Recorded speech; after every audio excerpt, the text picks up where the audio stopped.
안녕하세요. 파혼한 30대 초반의 여성입니다. 이혼보다는 파혼이 낫다는 말은 귀에 딱지가 않도록 들었지만 그럼에도 불구하고 지금의 이 착잡한 마음은 어떻게 설명할 길이 없네요. 결혼을 준비하면서 많은 예비부부들이 다툰다는 이야기를 들었고 저 또한 그 정도는 예상하고 있었거든요.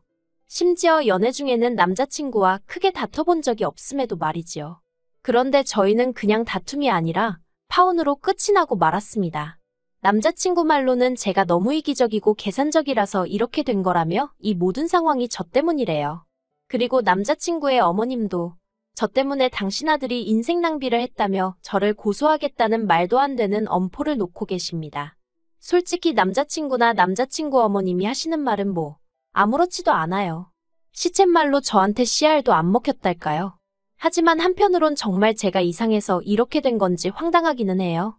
그래서 하소연도 하고 상황을 객관적으로 한번 돌아보고자 이렇게 글을 쓰게 되었습니다. 남자친구하고는 직장 동료의 소개로 만났는데 나이도 2살 차이밖에 안 났고 알고 보니 서로 서울에서도 인근에 위치한 대학에 다녔더라고요. 그래서 첫 만남부터 대화거리가 끊이질 않았고 사귀는 1년 동안 비교적 무난하고 원만하게 만났어요. 둘 다 데이트를 하는 날이 아니면 집하고 직장 정도를 오가는 패턴이라서 서로 크게 신경 쓰이게 하는 것도 없었거든요. 그리고 무엇보다도 회사는 달랐지만 둘 다 공기업을 다니고 있다 보니 결혼 이야기가 오가는 와중에도 경제적인 부분은 크게 염려하지 않았었지요. 그런데 남자친구에게 프로포즈를 받고 처음으로 예비시댁의 결혼 허락을 받기 위해 인사를 드리러 갔다가 남자친구의 집안 형편이 넉넉지 못하다는 사실을 알게 되었습니다. 사실 데이트하는 동안에는 남자친구가 오빠라곤 해도 2살 차이밖에 안 나다 보니 거의 더치페이를 하면서 만났거든요. 그리고 한 달에 2~3번 데이트를 하는 수준이었으니 남자친구에게도 저에게도 크게 부담되는 수준이 아니었고요. 그래서 남자친구의 경제력에 대해서 크게 고민해 본 적이 없었는데 예비시댁에 대해서 약간 이야기를 해보자면 일단 어머님의 경우 평생을 전업주부로 사셨다 들었습니다. 남자친구나 남자친구 어머님 본인이 말씀하시길 체력이 약해서 어디 남의 밑에서 일할 사정이 안 되었다고요.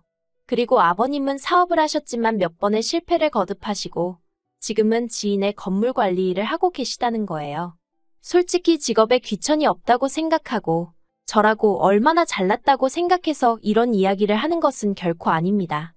하지만 문제는 사정이 그렇다 보니 아버님 연세가 66이셨음에도 불구하고 노후 준비가 전혀 되어 있지 않아 일을 당장 쉬실 수 없는 형편이었고 나아가 저희가 결혼을 한다고 해도 별다른 도움을 주실 수 없겠더라고요.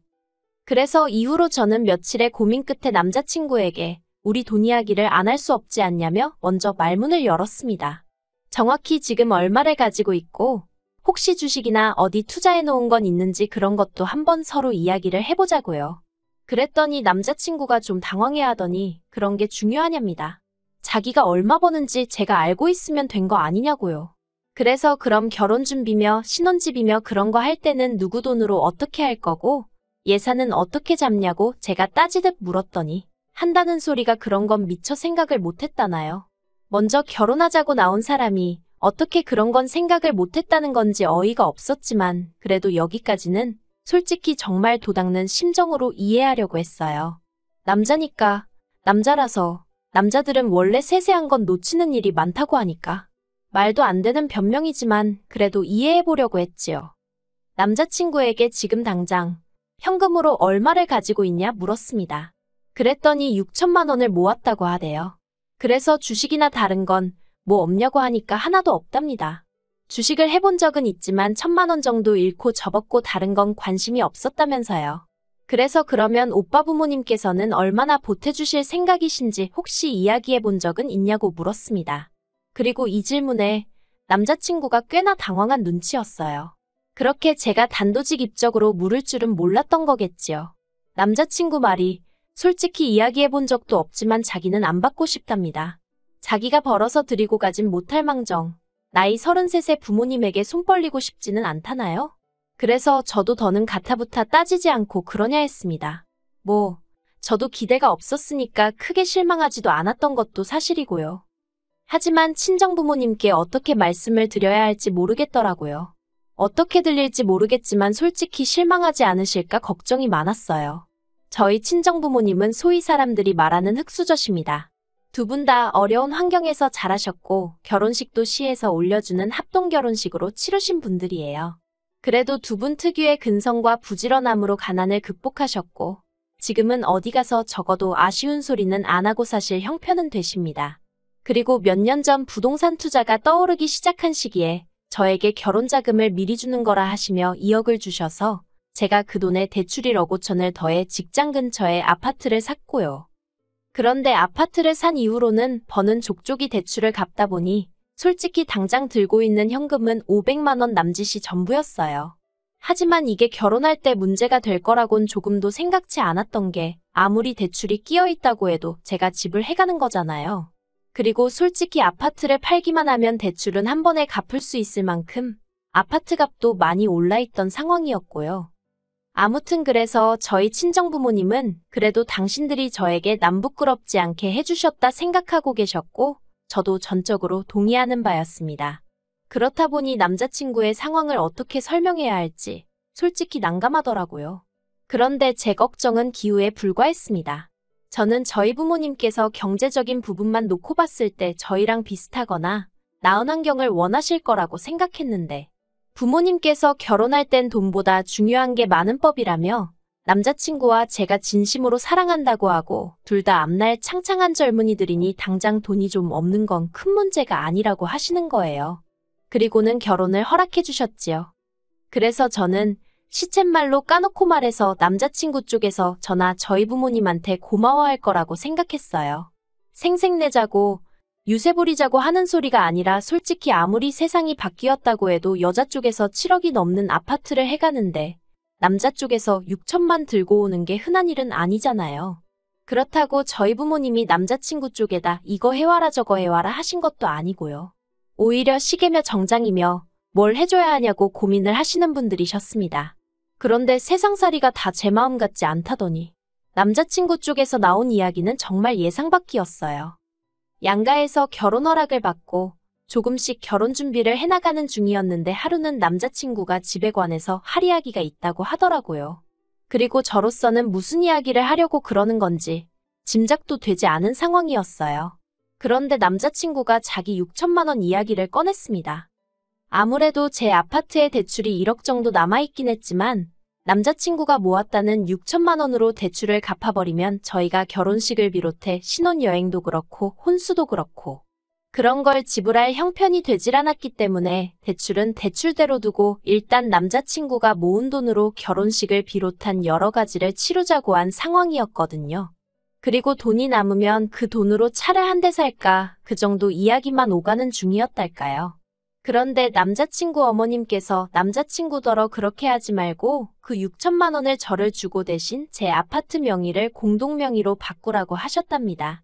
아직 집에 대출이 1억이나 남아있으니 엄밀히 말하자면 제가 집을 해오는 거라고 볼 수가 없다면서요.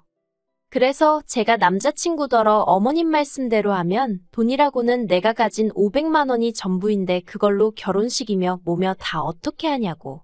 그리고 오빠 생각에는 그러면 7억짜리 아파트에 6천만 원을 내고 공동명의를 하라는 어머님 말씀이 맞는 것 같냐고 물었습니다.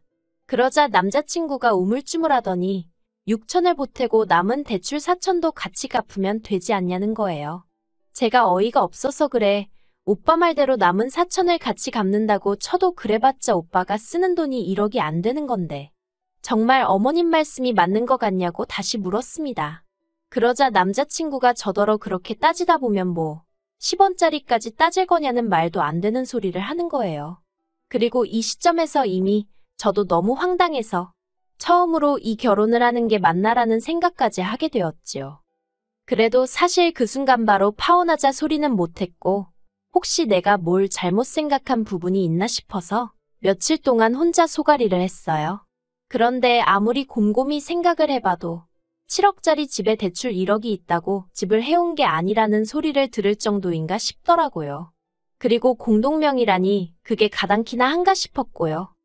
그래서 고민 끝에 남자친구와 만나 공동명의는 못하겠다고 했습니다. 계획대로 오빠 돈으로 결혼식이며 필요한 데 쓰고 남으면 차를 사던지 하자고 그게 아니면 결혼 자체를 다시 생각해보자고요. 그랬더니 남자친구가 제가 이해가 안 된답니다. 자기 돈으로 대출을 갚으면 매달 나가는 원금하고 이자가 아껴지니까 돈도 더 빨리 모을 수 있지 않냐면서 결혼식이랑 다른 돈 들어가는 건 일단 카드로 할 수 있는 건 하고 축의금도 들어오니까 그걸로 대충 해결할 수 있을 거라면서 차도 당장 필요한 게 아니니까 안 사도 되지 않냐고요. 그래서 제가 그렇게 한다고 해도 공동명의는 못 해준다니까. 저더러 야같다는 거예요. 그러면서 한다는 말이 막말로 자기 돈 6천으로 자질구레한 데다 다 쓰고 나서 저랑 이혼이라도 하게 되면 자기한테 남는 게 뭐가 있냐며 저한테 너무 이기적이라나요. 그리고 남자친구가 그런 생각까지 했다는데 저는 정말 크게 충격을 받았습니다. 곰곰이 생각해보면 남자친구가 뭘 걱정하는지 아예 이해 못할 것은 아니었지만 그래도 결혼을 앞두고 이혼을 하게 되면 자기가 손해를 얼마나 볼지 그런 걸 따지고 있었다는 사실 자체가 소름이 끼쳤달까요. 그래서 그전까진 제가 남자친구가 행여 기분이 상하진 않을까 싶어서 돈에 관해서는 할이야기를 돌려서 하기도 하고 한마디로 정말 배려를 했는데 말귀를 못 알아들어 먹는 건지 말이 안 통하는구나 싶어서 대놓고 말하기 시작했어요. 그런 식의 논리면 나야말로 오빠 말대로 공동명의해줬다가 이혼이라도 하게 되면 어떻게 하냐고요. 그러자 남자친구가 그러니까 이혼을 안 하면 되는 거 아니냐며 화를 내는 거예요. 사귀는 동안 의견이 늘 일치하는 것은 아니었지만 그래도 말이 안 통한다 싶은 적은 없었는데 남자친구가 보이는 뻔뻔한 태도에 저는 정말이지 두 손 두 발을 다 들고 싶은 심정이었습니다. 그래서 남자친구더러 아무래도 우리 결혼은 다시 생각해보는 게 좋겠다고 했어요. 그리고는 남자친구에게 오빠 도움이 없어도 빚은 내가 혼자 갚을 수 있고 차도 내가 필요하면 살 능력은 된다고. 나는 오빠가 가진 게 없어도 딱히 바라는 게 없었는데 오빠는 그게 아닌 것 같으니 결혼은 안 하는 게 낫겠다 했습니다. 그런데 정말 가증스럽게도 제가 자기 예상보다 세게 나가서 그런 건지 갑자기 꼬리를 내리는 거예요. 아무래도 자기가 표현을 잘못한 것 같다면서 그런 뜻이 아니었다나요? 하지만 그날 이후로 저는 남자친구의 모든 연락을 거부하기 시작했습니다. 헤어지자고 말은 해놨으니 막말로 남자친구 쪽에서 받아들이든 받아들이지 못하든 그건 제 알바가 아니라고 생각했거든요. 그러자 남자친구는 처음엔 전화를 그렇게 해대더니 1시간에 10몇 개에 달하는 문자를 보내기 시작했고 급기야는 제 회사 이메일 주소로 사적인 이메일까지 보내는 게 아니겠어요. 자기도 사회생활하니까 회사 메일로 사적인 내용을 보낸다는 게 서로에게 얼마나 좋지 못한지 뻔히 알면서 그러더라고요. 그리고 남자친구의 찌질하고 경솔한 행동에 저는 그나마 남아있는 정도 뚝뚝 떨어지는 듯 했습니다. 그리고 급기야 어떻게 된 건지 한 번밖에 뵌 적 없던 남자친구 어머님까지 저희 회사 앞으로 찾아오셨더라고요. 너무 당황스러웠지만 로비에 보는 눈도 많고 아는 얼굴들도 있어서 일단 근처 카페로 모시고 갔어요. 그리고는 어떻게 무슨 일로 오신 거냐 물었습니다. 남자친구에게 저희 헤어진 거 못 들으셨냐고도 했고요. 그러자 그 일 때문에 오셨다면서 저더러 너무 괘씸해서 한마디 하러 오셨다나요. 황당했지만 여전히 회사 근처라서 저도 똑같이 큰 소리를 낼 수도 없었고 그래서 일단은 듣고만 있었어요.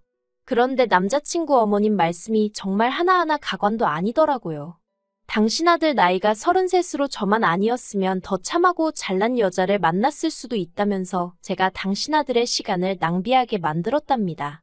그리고 당신은 그런 것도 감안해서 아파트 공동명의 이야기를 꺼냈다는 거예요. 솔직히 무슨 소리를 하는 건지 이해가 전혀 되질 않았어요.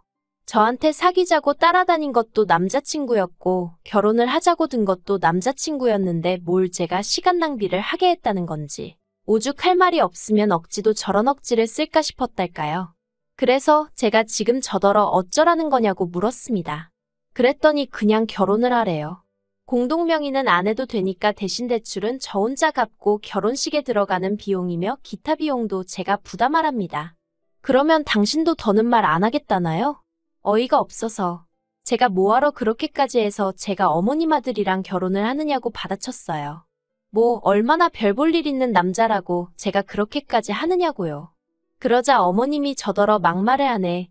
어쩌네 그러더니 피해 보상받을 거라고 고소한답니다. 정말 오렌지 주스 한 모금 마셨다가 그대로 뿜을 뻔했다니까요. 그래서 고소 많이 하시라고 했네요. 그리고 그게 엊그제 있던 일로 이제 남자친구는 저더러 독한 X니 뭐니? 난리도 아닙니다. 정말 적을수록 제 머릿속이 깨끗이 정리가 되는 기분이네요. 남자친구도 남자친구 어머님도 제정신 아닌 거 맞는 것 같아요. 저한테 검은 속내를 다 들키고 나니까 민망해서 저러는 건지. 아무튼 이번 일로 결혼에 대한 환상은 완전히 깨졌고요. 막말로 제가 능력이 안 되는 것도 아니고 혼자 살던지 아니면 다른 사람들처럼 수준에 맞는 남자 만나야겠어요. 마음이 정말 헛헛합니다.